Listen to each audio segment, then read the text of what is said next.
Prepare for another chill review. Hello everyone, T-Man978 reviewing Transformers Generations Combiner Wars Defensor. Why are Alpha, Bravo, and Prowl here, you might be asking? It's because you don't really need to buy these two, because they kind of suck a little bit. And they would give him a more all-white body because he's kind of creamy. It might not be showing off. I mean, you can see here he's not as white as Prowl. And he's not white at all, he's red. So you get to see him with an all-white body. But anyway, let's get into Defensor. Long story short, I like him. He can stand up, unlike Minosaur and Ultra Prime and Optimus Maximus. Well, I heard Optimus Maximus, they changed his leg parts and helps him stand up more, but ugh, he still looks ugly. Anyway, you've seen how this works. He has all the standard lower legs and arm joints that all the other Combiner Wars have. But his waist, he can actually spin his hips out like that, which is cool. When he bends up high, and you can kick right there. And the wheels on hotspot, like I said in my Ultra Prime video with the Wave 4 robots. These wheels just pop right off because of the way they cheaply make these things now. So here's some articulation right there that he can do.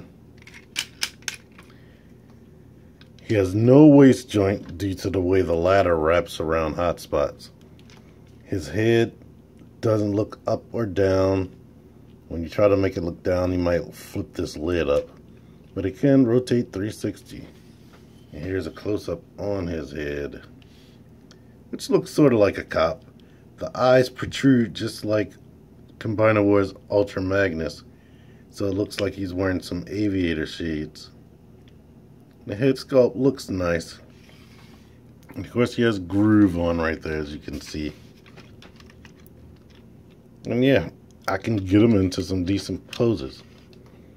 If you want to see what he looks like without groove, unslot the hands right there, and his body pegs into this peg right there. And here he is without groove. Now, the only problem that I have with this dude, and I guess this is something that's true for all the Combiner Wars Voyager class body molds, you can't just play with them. That's the only thing frustrating about them. Like, the way they design things where this crest right here pegs into the arms, I thought that was like a solid thing to do, but when you start moving around, things come apart. So basically, whenever you go to pose these things, he looks good, but you just have to realize that when you want to pose him, you have to hold parts, then move the arms around and whatnot, which isn't something too devastating, but yeah. So right here in my opinion, Devastator is the best Combiner Wars combiner they've made so far. All the smaller ones have like a flaw like that.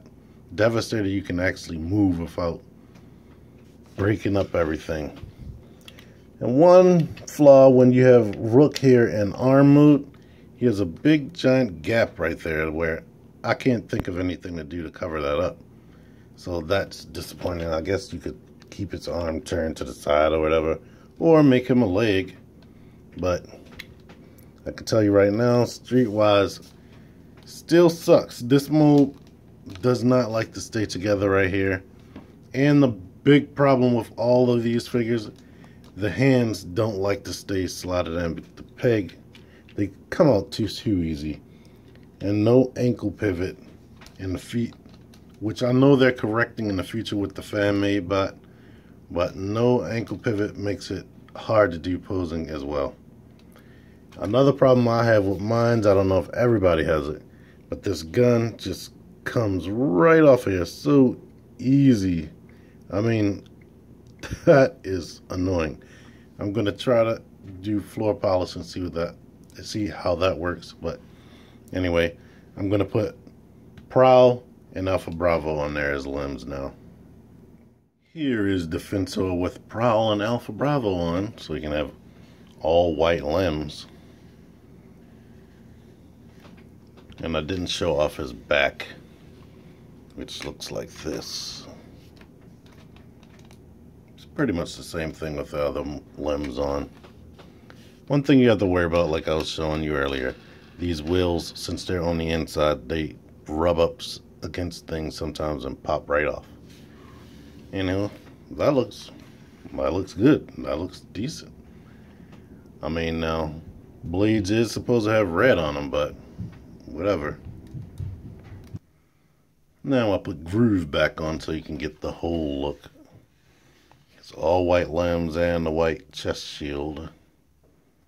But he's very good.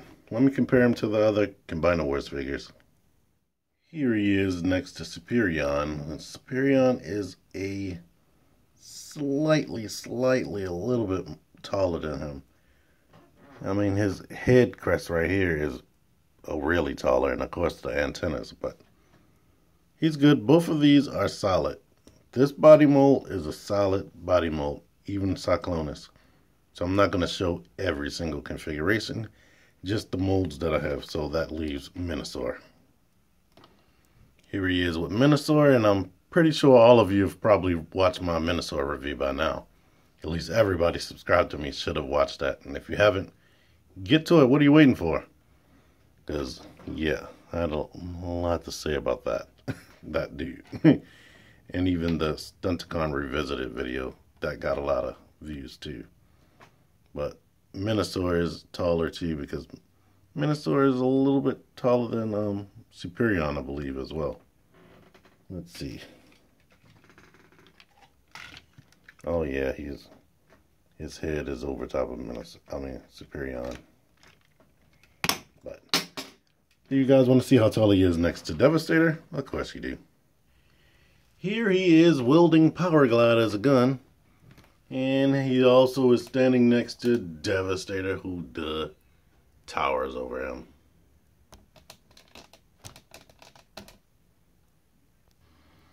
To end off the comparisons, here he is next to a Leader class figure, Leader class Megatron, Voyager class figure, Cyclonus, Legends class figure, Bombshell, and Deluxe class figure, Mirage here. And those are the main height classes that they got going on during the Combiner Wars. So to cap things off, I put his original parts back on, and here he is holding a pose that Minosaur can't do. And I like him. He's cool. He's good. One thing I wanted to note, depending on how you have this oriented, if you do a pose or certain poses, that head will be exposed. So I guess you could turn it sideways, but if you flip it all the way around, it's going to be just showing up on the top of his shoulder. And like I said, annoying thing, when you move his joints, you definitely have to hold his body into place to make sure that he doesn't like topple over and whatnot. Flaw in the Combiner Wars, Voyager class size bodies, no ankle pivot. They desperately need ankle pivot. The hands are oversized and too big. And if I want to be really honest too, the arms are a little bit too long. Like he can touch his knee without bending over. He is bent over, but if I stood him up, he would still be touching the knees. But other than that, I like Defensor.